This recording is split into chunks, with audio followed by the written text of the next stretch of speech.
Você conhece a história do prego? Isso mesmo, a história do prego. É assim, uma nova igreja muito bonita, suntuosa, foi construída e as pessoas vinham de todas as partes para passar ali horas admirando aquela beleza. Só que lá em cima, no madeiramento do telhado, um pequeno prego observava tudo e ouvia as pessoas elogiando as partes daquela encantadora estrutura eclesiástica, as paredes, os vitrais, as gravuras, o piso, exceto ele mesmo, o prego. Nem sabiam que ele estava lá. E o prego ficou ressentido, com ciúmes e irritado. E pensou, eu sou tão insignificante, ninguém vai sentir minha falta. Então ele desistiu da vida, deixou de fazer a sua pressão e foi deslizando até cair no chão. Acontece que, infelizmente, naquela mesma noite choveu muito e onde faltava o prego, o telhado cedeu, a água começou a escorrer pelas paredes e foi para pinturas e vitrais e gesso e tapete e chegou até a estragar a Bíblia que estava dentro da igreja. Na verdade, a água estragou tudo. Tudo isso porque um pequeno prego desistiu do seu trabalho. Bom, o que aconteceu com ele? Ao segurar o madeiramento do telhado, ele era um prego anônimo, mas muito útil.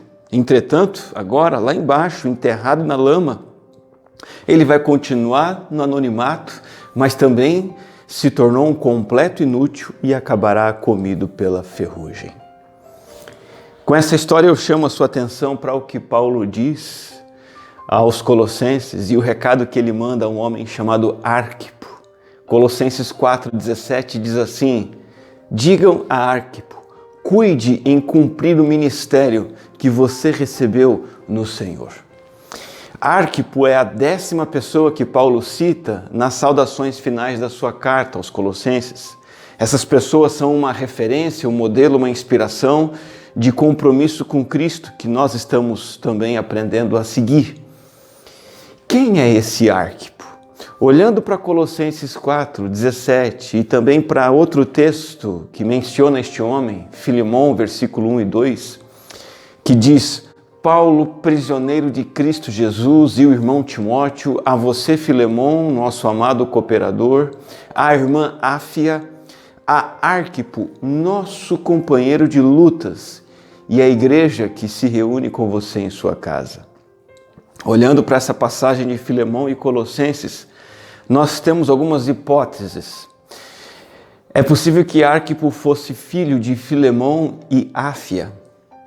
É possível que ele fosse um dos anciãos ou líderes da igreja que se reunia na casa de Filemão e Áfia. Talvez ele fosse as duas coisas, filho do casal e líder na igreja. Alguns indicam que ele fosse um substituto de Epáfras, que era o líder na igreja e que saiu para ir até Paulo conversar com o apóstolo na prisão em Roma. E agora Arquipo é exortado a ter a mesma fidelidade que o fundador da igreja de Colossos tinha, que ele fosse como Epáfras. Não importa, em todo caso, Arquipo era um servo do Senhor, era um dos responsáveis pela igreja, ele tinha uma tarefa dada por Deus a cumprir e por alguma razão ele estava precisando ser incentivado a perseverar e a não desistir. Talvez estivesse na mesma situação do prego da nossa história. Arquipo é o cristão que precisava de encorajamento. Lá em Filemão, Paulo chama de companheiro de lutas. Essa palavra dá a ideia de um soldado colega. Talvez Arquipo fosse de fato uma espécie de um soldado com grandes possibilidades de abandonar o campo de batalha. Então Paulo envia esse conselho especial para ele. Arquipo, cuide em cumprir o ministério que você recebeu no Senhor. E dessa exortação, nós tiramos palavras de encorajamento para mim e para você, para nós que de alguma forma estamos também servindo ao Senhor, estamos no seu ministério. Vez ou outra, nós nos sentimos como aquele prego. A primeira palavra de encorajamento é essa: você tem um ministério dado por Deus. E isso por si só é um grande encorajamento. É como Paulo manda dizer a Arquipo, o ministério que você recebeu no Senhor. A palavra ministério é diaconia, é serviço especial e especialmente de alguém que executa o que Deus pediu e comissionou.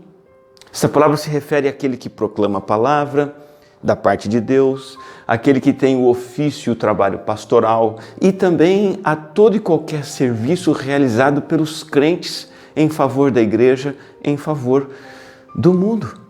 Veja, você recebeu no Senhor, diz Paulo, receber algo que foi transmitido, um ofício a ser cumprido.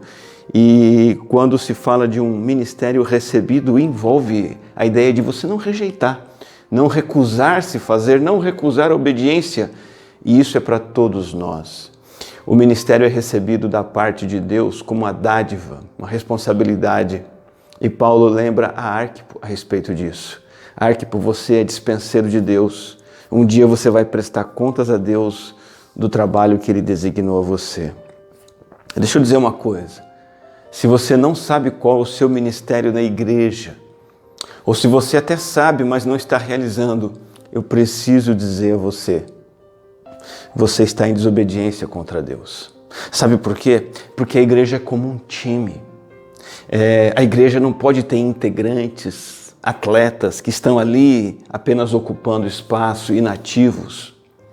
Nos jogos de futebol da igreja que nós fazemos de vez em quando, sempre tem lá os banheiras que ficam sem correr.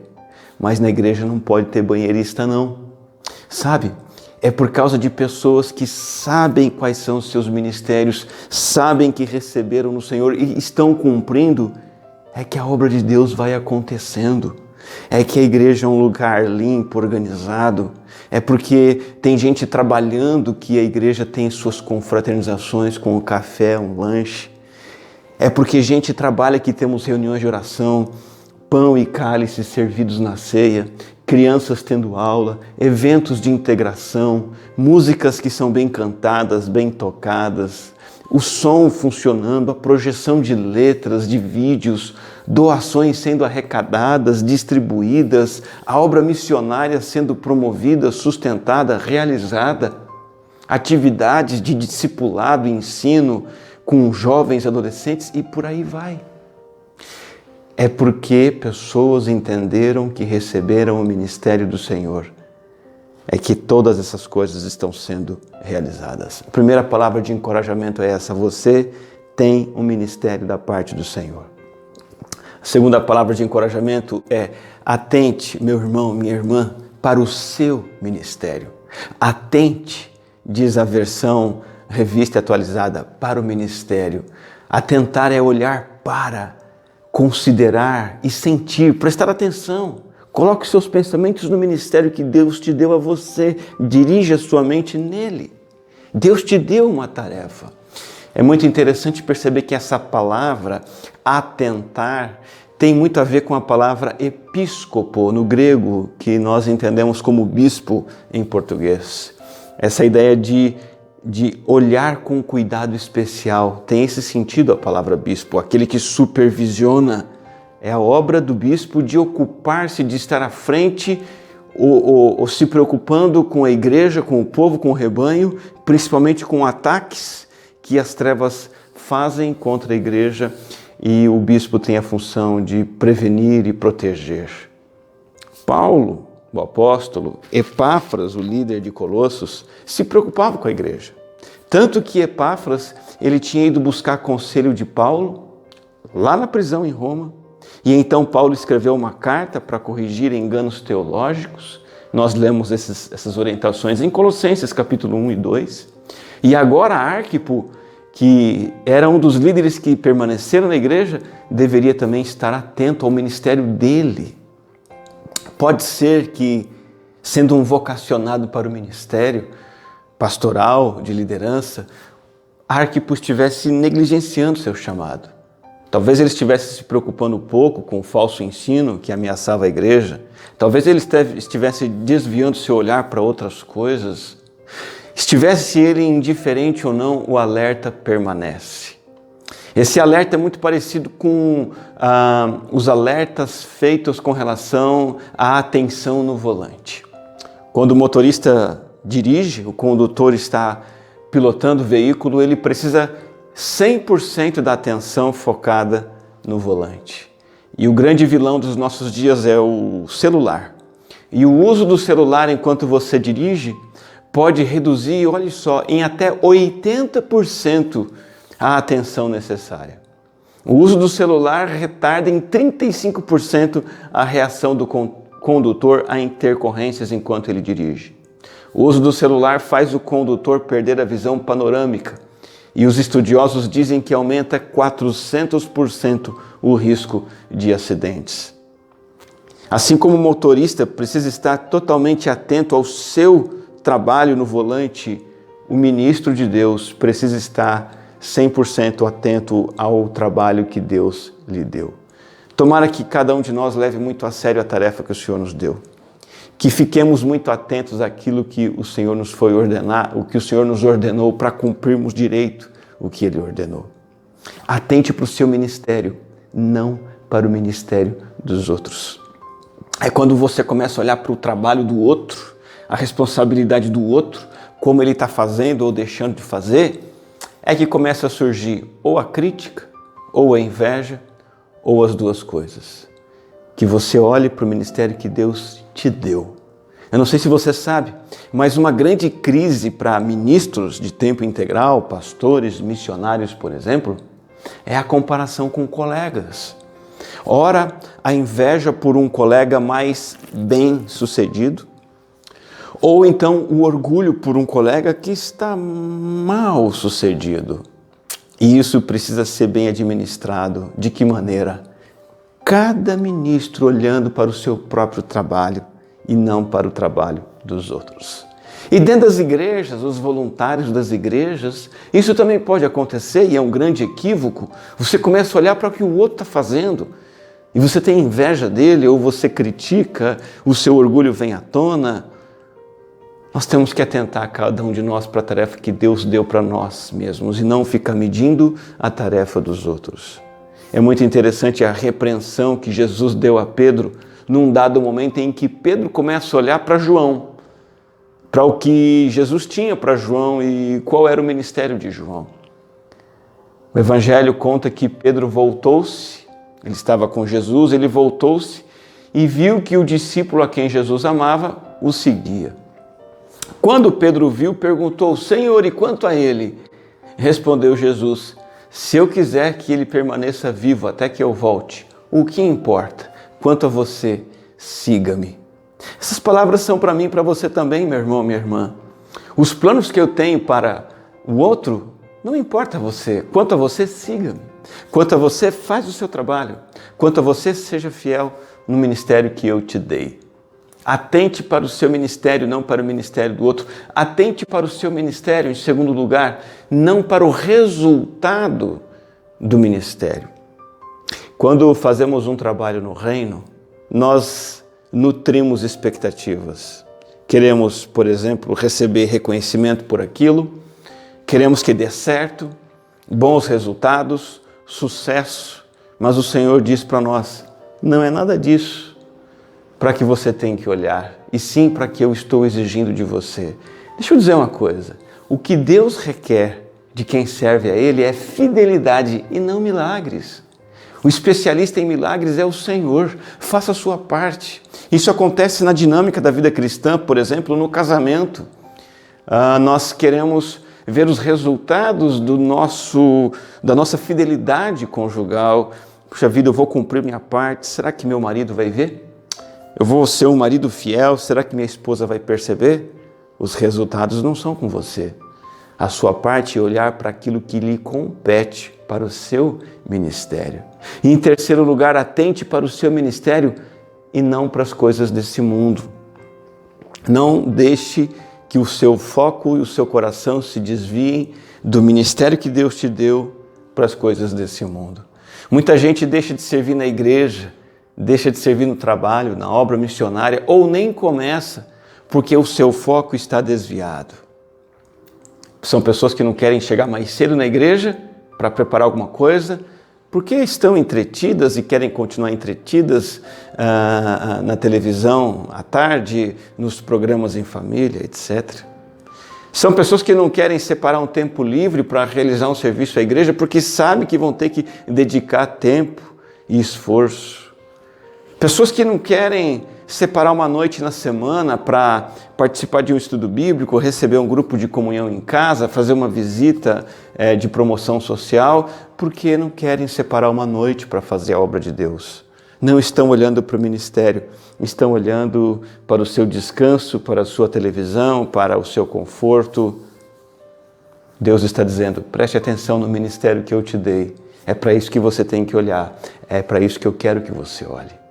Essa é a segunda palavra de encorajamento. Atente para o seu ministério, não para o ministério dos outros, não para os resultados do ministério e nem para as coisas desse mundo. E a terceira e última palavra de encorajamento é: cumpra o seu ministério até o fim. Não desista, não pare no meio do caminho, não fuja da raia no final. Essas palavras de Paulo em Colossenses 4, cuide em cumprir o ministério, tem a ideia de cumprir ao todo, ir até o fim. Tem a ideia de complete o ministério e que não falte nada para completar essa medida. Faça por completo em cada particular, vai até o fim, leve a cabo, execute, realize a vontade do Senhor por inteiro. E esse cumprimento inclui tanto o aspecto de continuidade quanto de qualidade. Continue fazendo, prossiga e prossiga fazendo da melhor forma possível. Você pode estar assistindo essa mensagem e estar servindo na igreja talvez há pouco tempo. Tenha em mente que você deverá estar servindo também daqui a 10, 20, 40, 50 anos. E não somente continuar servindo, mas servindo mais e melhor. Ou você, vendo essa mensagem, já tem um tempo de serviço no reino de Deus, trabalhando na igreja. Não é hora de parar. Tem que trabalhar para o Senhor até que Ele te leve, até a volta do Senhor. Afinal, o que Jesus disse a respeito daquele servo? Lembre-se que se esquece da ideia de que o patrão vai voltar e relaxa nos seus deveres. Jesus deu um alerta duro e severo a este servo mau. Nós não podemos deixar o serviço pela metade. Você já ouviu falar na ultramaratona? Eu não sei como alguém consegue correr uma ultramaratona, mas é uma corrida de 100 quilômetros. E se você correr 90 quilômetros e deixar 10 faltando, você não terá completado a corrida. E assim é com o serviço cristão. Ele precisa ser os 100 quilômetros, ou usando a comparação do casamento, quando você começa a servir ao Senhor, é igual ao casamento, até que a morte os separe. E na verdade nem mesmo a morte nos separa, porque quando morremos e estivermos diante do Senhor, continuaremos servindo ao Senhor por toda a eternidade. Olha só, preste atenção, a partir do momento que você colocou a mão no arado, o fato de ter colocado a mão no arado é coisa do passado, não importa mais. O que importa agora é olhar para frente e continuar com a mão no arado até o final. Concluindo esta reflexão, você é um prego na casa de Deus? Você se sente como aquele preguinho inútil, insignificante, anônimo, sem valor, pensando em desistir? Deus está dizendo a você: cuide em cumprir o ministério que você recebeu no Senhor. Todo crente, uma hora ou outra, precisa de encorajamento. Nós somos humanos, cheios de falhas, volúveis, uns mais, outros menos. Vamos precisar de alguém que nos diga: preste atenção na tarefa que Deus te deu para cumpri-la por completo.